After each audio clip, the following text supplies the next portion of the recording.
Pascal Praud sur le plateau de 20h Foot sur CNews, Matnina Studio. Je ne parle pas à 20 minutes. Ce mercredi midi, les choses étaient mal engagées avec Pascal Praud.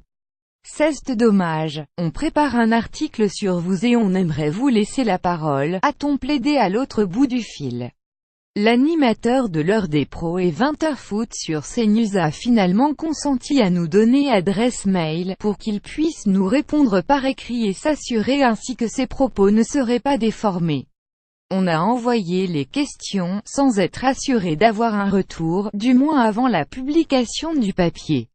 Quand un article lui semble erroné, il n'hésite pas à appeler les médias, à joindre les chefs de rédaction et l'auteur de l'article pour le faire savoir, nous avait prévenu Charles Guyard, un journaliste indépendant qui a eu l'occasion de croiser à de nombreuses reprises l'intéressé quand il était directeur général du FC Nantes entre 2008 et 2010.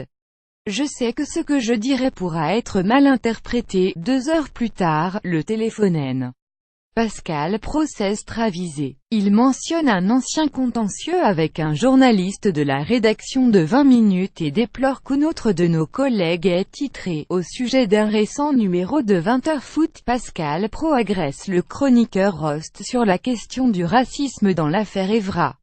Dans l'émission de @Pascal Praud, tu n'as pas le droit de parler de racisme. Sinon le gars disjoncte, ahurissant. 2-0 HF Oro T Evra CNews pic.twitter.com Chifavoinf Raphaël Badache @R-Babadache November 4, 2017. Et puis, alors que la conversation, cordiale, s'est engagée depuis plusieurs minutes, il ajoute, ma première réaction est de dire que je ne veux pas parler car je sais que ce que je dirai sera mal retranscrit ou pourra être mal interprété. Ces derniers jours, outre la séquence avec Rost, un extrait de l'heure des pros a été largement relayé sur les réseaux sociaux. On y voit l'expert en rhétorique Clément Viktorovitch donner une leçon de journalisme, comme l'a écrit notre collègue à Pascal Praud et Eugénie Bastier.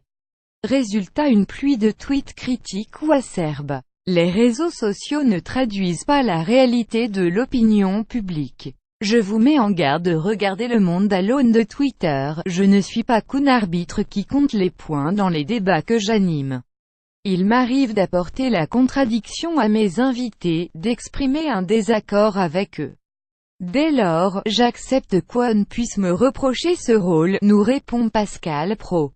Rond rouge France Klemovitch, docteur en sciences politiques, donne une très belle leçon de journalisme à @Pascal Praud et @Eugénie Basti du Figaro pic.twitter.com Betukjcube, live symbole haute tension breaker @li.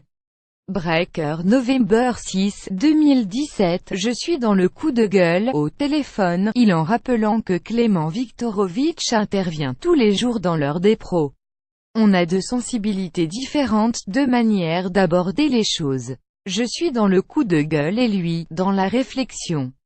J'ai le goût de m'entourer de gens qui ne pensent pas comme moi. Ce que personne ne dit, c'est que la mise en place de l'émission donne la possibilité que ce moment arrive. 23 Contrairement à ce que j'ai pu lire ici ou là, je ne participe pas à Pro comme invité ponctuel, mais comme chroniqueur quotidien.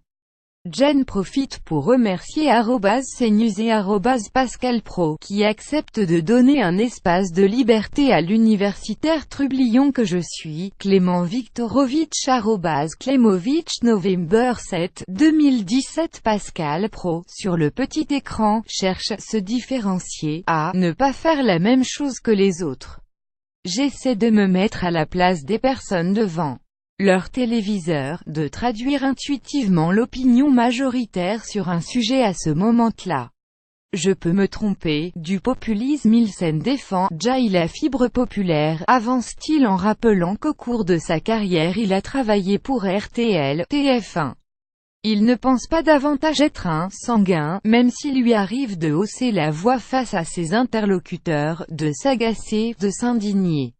Au sujet de échanges tendus avec Rost, il reconnaît « Si j'avais été un ton plus bas, cela aurait été aussi bien ». Pascal Praud aime bien être dans la lumière, les éclats de voix, ça fait partie de ce qu'il cherche.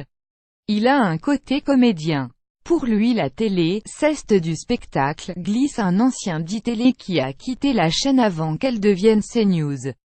Il est habile, il sait mettre le ton, il se met en scène avec l'information, appuie Charles Guyard.